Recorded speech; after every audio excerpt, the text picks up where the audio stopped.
After 32 years, we're finally getting that long-awaited Ghostbusters 3. Unless you're anything like me, and consider Dan Aykroyd's appearance in Casper as Ghostbusters 3. Who are you gonna call? Someone else. And the new movie is gonna have Finn Wolfhard, as foretold in the prophecy of Stranger Things.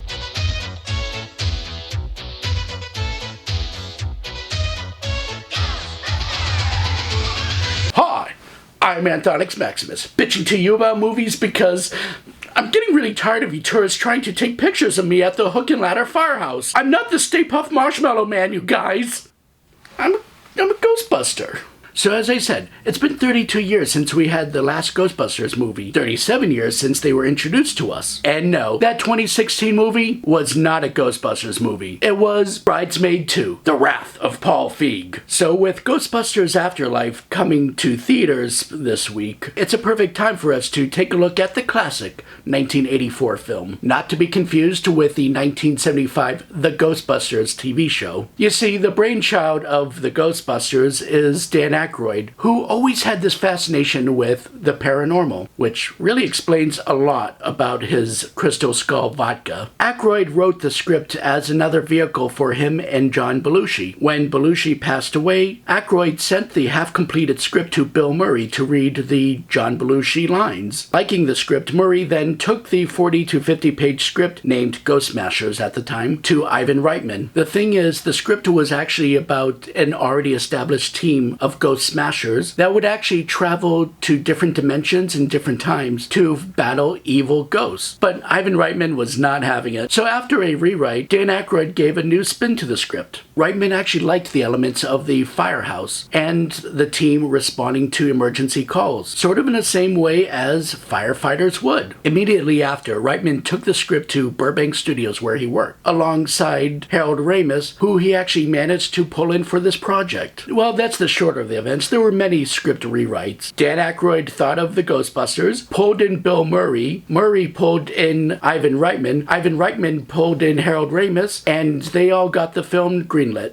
And despite the fact the script was not completed, Columbia was ready to get this film produced. So let's go ahead and pull out our ecto coolers, get into our jumpsuits, and begin the film. Yes, I'm aware, my name being Anthonix Maximus, this should say Maximus, but Maximus is too generalized. It could mean any name. So let's just forget about it and let's just go.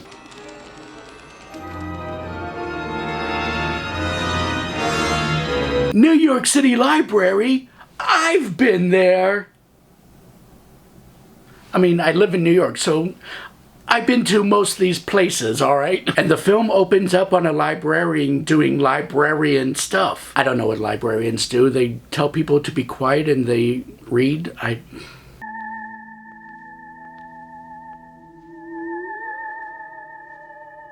This film actually sets up the mood. It sets up a quiet tone. Just some eerie music in the background. Because the thing about Dan Aykroyd's script is that they treat this as a horror film before comedy. Like, it's not complete horror. We're not talking about like Freddy Krueger or anything like that, but that was the focus. They wanted to get scary, then followed by the laughter. If there's something strange in the neighborhood. Okay, see? The film sets up a nice, scary pace. You don't see the monster or ghost, you just know something's there. Okay, sure, there are the index cards flying everywhere, the books are floating, but you don't see what the threat is. Not yet. And that's what I like about this film. It's subtle, but it also acknowledges that the Dewey Decimal System is a very dangerous thing. Who you gonna call? And now we're at Columbia University. I mean, look, if you're gonna have a studio from Columbia, might as well have the university to go with it, right? Maybe they'll bump into Peter Parker. I make this reference assuming you've seen Spider-Man 2. If not, then I'm just wasting everyone's time. And here is Bill Murray as Peter Venkman doing some paranormal research. Square. Good guess, but wrong. Ah, the good old days where college professors can electrocute the boys and hit on the girls. I mean, it's still done today, I'm sure, but just not as done like Bill Murray does it so masterfully. This is it. And of course all that fun's interrupted when Ray Stantz shows up, played by Dan Aykroyd, so they can investigate the library. And you can't do that by yourselves, so why not bring in your Meatballs co-star Harold Ramis to play Egon Spengler? You're right, no human being would stack books like this. That's what I love about Bill Murray. He always had that just shut up and give me my paycheck smartass tone. Now that's America. A full torso apparition. Now that's the kind of lady you have to romance first. And unfortunately, they return to find that they have been canned. Should have accepted the tenure. You have to vacate these premises immediately. Why are they letting them take away the camcorder? Like, they got footage. They can show that to the dean and the school board or whatever. Their research grants are actually being spent properly. But no, all their evidence is taken away. I believe that everything happens for a reason. So Peter and Ray are now deciding their future while sharing booze on campus. Isn't that how we all planned our future? My parents left me that house. I was born there. You're not going to lose the house. Everybody has 3 mortgages nowadays. Spoiler, by Ghostbusters 2, they probably did lose that house. There's office space, sleeping quarters, and showers on the next floor, and there's a full kitchen on the top level. I've been there! Look, I took plenty of pictures for Halloween. Of course I'm gonna show them off. Hey, does this pole still work? You gotta admit, it's cute seeing Ray crushed, but then he's lit up once he's inside the firehouse. I'm gonna get my stuff. Just like an eager child. And here is the film's damsel, Sigourney Weaver, as Dana Barrett. She's actually interesting to me because, check this out. She works as a musician and somehow she's able to afford to live in a penthouse in New York City. I get it, it's 1984, but even then, I'm just saying, nowadays in New York City, if you're going to be a musician, you couldn't even afford to live in an attic. You want to come in for mineral waters? I have to go to rehearsal now, excuse me. And here is Louis Tully, played by Rick Moranis. Funny thing is, Dan Aykroyd actually envisioned John Candy to play this part, but unfortunately Candy was unavailable, but he did suggest Rick Moranis, his SCTV co-star. And what's interesting is, if you look at Rick Moranis as he's reciting the lines, I feel like he's actually channeling John Candy. The way he just delivers the lines like he's breathing through his mouth the whole time, it's sort of the same way John Candy did. Not an insult, just an observation. And honestly, I think it's a nice little homage, whether it's intentional or unintentional. We're ready to believe you. Okay, hold on, I want to try this. Please hang up and try your call again. Message NJ20. What? Sometimes movies actually provide real numbers for promotional reasons.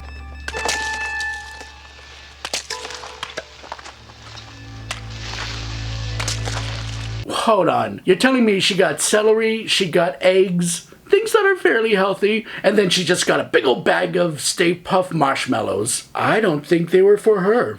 I think they were for us, because it's foreshadowing.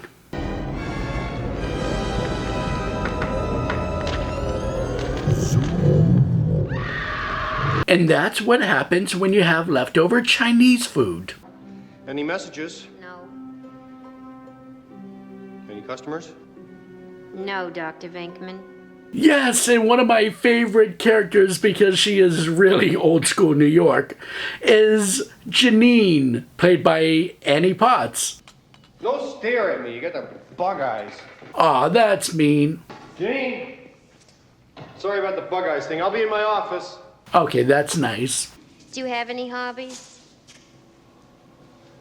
I collect spores, molds, and fungus. Take the hint, girl, he's not interested. But hey, you know what? In the next movie, you'll be all over Louis, so...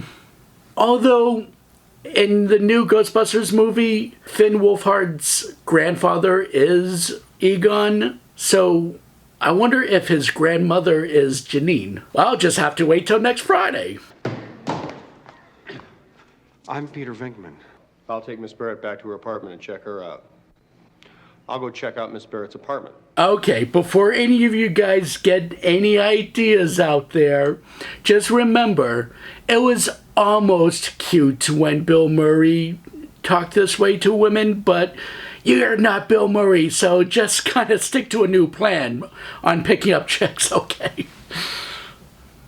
Oh my God.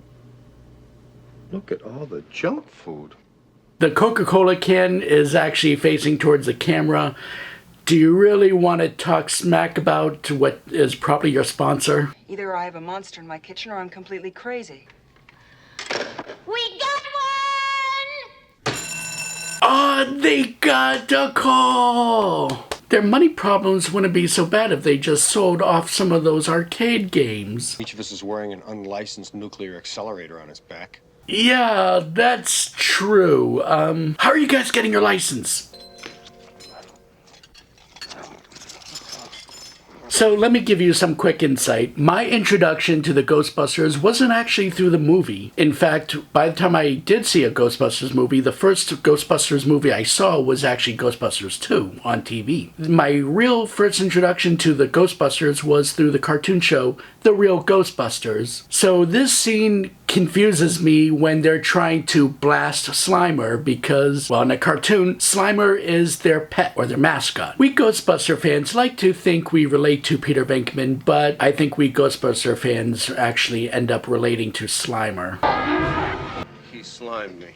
Bryan Singer after every cast party. Most important note, Don't cross the streams. so remember, if a movie tells you not to do something, it's gonna get done at the end of the movie. Closing it.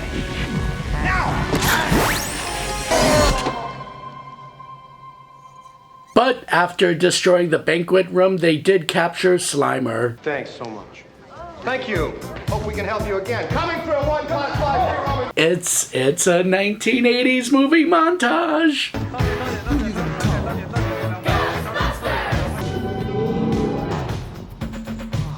call? Excuse me, Ghost. I don't recall you asking permission. You slut, you whore, you charlatan ghost. It does make me wonder, after he finished, did he still capture the ghost? Or is that why they call it Ghostbusters? Nest monster and the theory of Atlantis. If there's a steady paycheck in it, I'll believe anything you say. And that is Ernie Hudson playing the role of Winston Zeddemore. Dan Aykroyd envisioned Eddie Murphy to play the part. But unfortunately, Eddie Murphy was busy with his film Beverly Hills Cop. But not too unfortunate, because you know what, I like this. Had they actually gone with a bigger name like Eddie Murphy, who is known for his comedy, it would have been probably too much. I like the fact they got Ernie Hudson. Before this, he wasn't really doing anything too big. He made appearances and shows and as the straight man. Not really the funny guy. He's never really considered himself a comedian. He likes the serious roles, and I think that's what makes him perfect in this film. So while the other three Ghostbusters are the big names, Ernie Hudson is the straight man that just kind of goes along for the ride. Symphony Orchestra. Could you wait here a minute? Oh, and now they're at the Lincoln Center. I've been there! Zool was the minion of Gozer. What's Gozer? Gozer was very big in Samaria. Well, what's he doing in my icebox? Sigourney Weaver's a tough cookie. She's taken on aliens a few times, and she's taken on Jack Black. She can handle this. Insert the trap. When the light is green, the trap is clean. See, Winston Zeddemore is the guy we are learning with. They're explaining how things work. In transition, they're actually explaining it to us. It does amaze me, though, that when the film first came out, and a lot of VHSs didn't even have Winston Zeddemore on the box. Just had the three of them. Poor Ernie Hudson kept getting screwed, even internationally. I'm just glad that modern DVDs and Blu-rays actually include him on the cover. But man, see, again, I'm just speaking because I was introduced to the Ghostbusters through the cartoon where all of them were featured. Even though in the cartoon, Winston Zeddemore was usually the driver. Make of that what you will. Fun fact! After the movie came out, Ernie Hudson actually tried to audition for the voice of Winston Zeddemore in the Real Ghostbusters cartoon series, only to be turned down so they can actually cast Arsenio Hall. Boy, this is tougher than I thought. Well, if that isn't a kick in the balls. Ghost is incarcerated here in our custom-made storage facility. Alright, you know what? You can do all the sciencey talk all you want, but it's still not going to properly explain to me how you're able to contain the ghosts. And it does kind of make me think, does the afterlife actually exist in Ghostbusters? Like, what if they're just like Casper and they just haven't crossed over? Is this their hell or purgatory? This has to be their purgatory, right? And the Ghostbusters are actually just prolonging their afterlife. Ooh, and now we have Walter Peck. He's kind of not the main antagonist of the film, Gozer is, but he's kind of the hurdle that gets in a way. And we want to assess any possible environmental impact from your operation. For instance, the presence of noxious, possibly hazardous waste chemicals in your basement. Well, alright, the film paints him out to be a bad guy, and yeah, maybe he's a bit smug, but he's not wrong. I mean, the Ghostbusters have these very dangerous machines and equipment. He's actually just doing his job. He's trying to protect us. So Walter Peck isn't really wrong. He's just a jerk about it.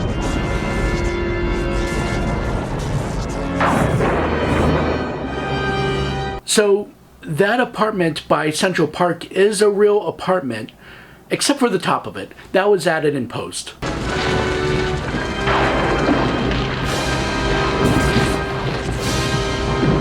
Yes! Finally, a Gargoyles movie.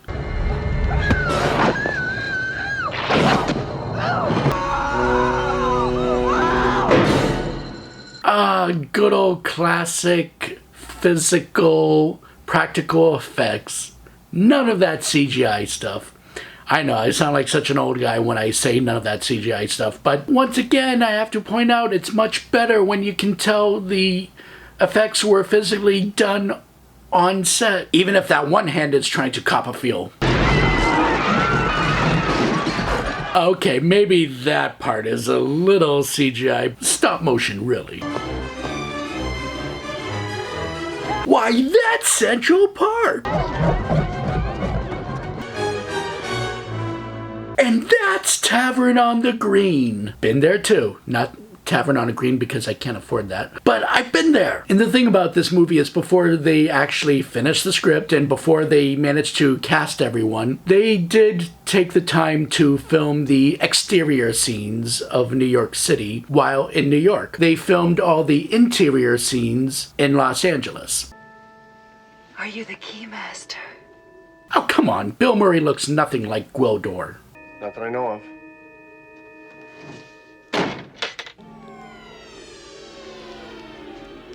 Aw, looks like Ivan Ooze got to her. Yes, if there's slime, I'm gonna do Ninja Turtles or Ivan Ooze comparisons. Maybe next time I see slime, I'll do a comparison to Nickelodeon. Will Anthonix do that? We'll never know. Unless you subscribe. If it's been a long time since you've gotten laid, you eventually get hovering powers just like Dana. Yeah, I can break down the scene, but it's really just Egon interrogating Lewis in his possessed form. And he does give some background, but it's just blah blah blah. And Walter Peck returns to shut down the Ghostbusters. Okay. While he's not wrong in wanting to shut down the Ghostbusters, the part that makes him the antagonist is the fact that he shuts them down without properly shutting them down, unleashing this.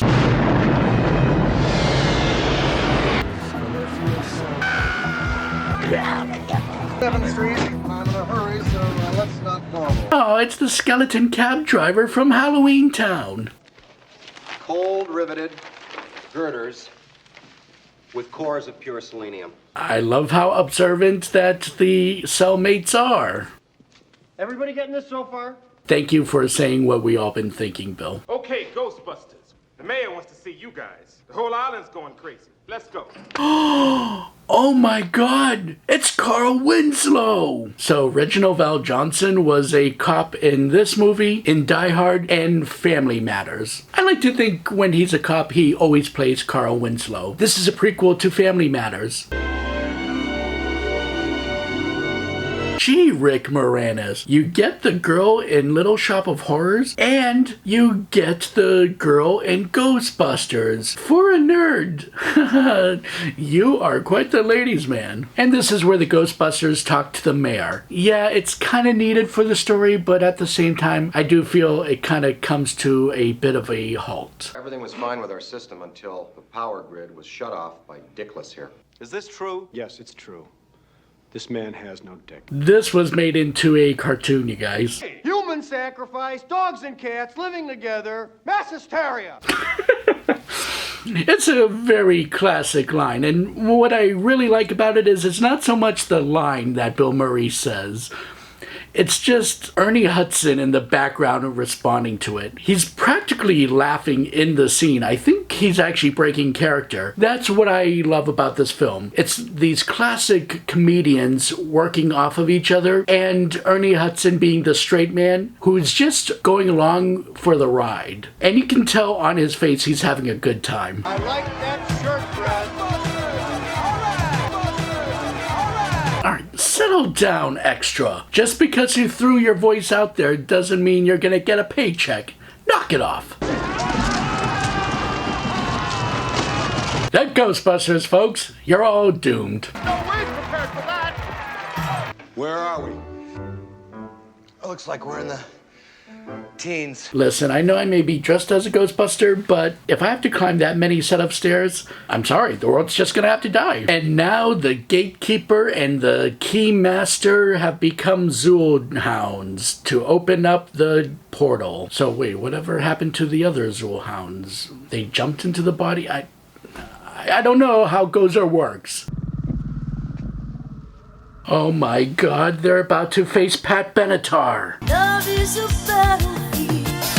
thought Gozer was a man. It's whatever it wants to be. That's right, Gozer can be whatever Gozer wants to be. Very progressive, Egon. Are you a god? No. Then... Are you sure it's not Pat Benatar? When someone asks you if you're a god, you say yes. Sorry, Pat Benatar, for the jokes. And now this is my favorite line in the whole entire film. Let's show this prehistoric bitch how we do things downtown. Choose the form of the destructor. Ah, okay, gonna let them choose their own death. That's a very polite ghost. I couldn't help it. It just popped in there. See, there was a reason why Dana Barrett had that bag of marshmallows. It was for us. At least it didn't arrive in a form of a parade float. Well, there's something you don't see every day. Oh, come on, Bill Murray. That's a very sitcom joke. Nobody steps on a church in my town. How can you get mad at the Stay Puft Marshmallow Man? Even when he's getting hurt, he looks so adorable with his little expressions. The door swings both ways. We could reverse the particle flow through the gate, cross the streams. That thing they said they can't do, they're gonna do it. Because movie rules dictate, if you're told not to do something, you're gonna have to do it at the end of the film. See, now they know to not only cross their streams, but instead of blasting the Stay Puft Marshmallow Man, they're gonna have to blast the gate.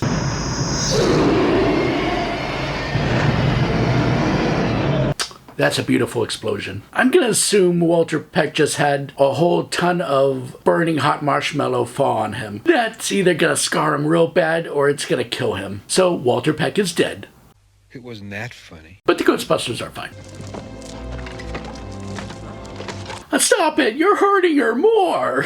And the movie ends as the credits begin, where our heroes are celebrating. You know, in the original script, it was actually meant to be a much longer thing, where they actually would jump ahead, where it shows, well, basically Janine and Spengler actually married, but now they decided to just cut it down here, which I'm more fine with this ending anyways. Something to note, this hug between Egon Spengler and Janine, I think that's the first time I actually saw him smile in the whole entire film. And the Ghostbusters save the day. I don't know if that means all the other ghosts are automatically defeated, but Slimer!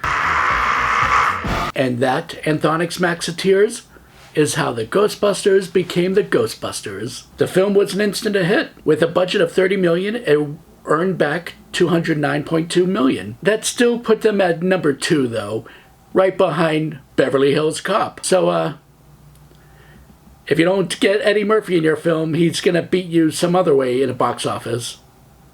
In 1980s. Not nowadays, trust me. The film was such a hit that it garnered a cartoon series called The Real Ghostbusters. And that in itself actually has its own history of why they're called The Real Ghostbusters, because at the same time, the people of the original The Ghostbusters TV show wanted to get some of that Ghostbuster money, so they tried to produce their own cartoon show. Since they couldn't call themselves Ghostbusters on its own, they called themselves The Real Ghostbusters. Just, you know, that extra punch in the throat to the 1975 series. And years after that, we got Ghostbusters 2. But I'm not going to review Ghostbusters 2, not quite yet, because Ghostbusters 2 is actually a good movie to review for New Year's, on New Year's Eve. So guess what I'll be reviewing then? I'm Anthonix Maximus. This is Anthonix Maximus Reviews. You know the routine. Like, subscribe, blah, blah, blah. Expect me to be reviewing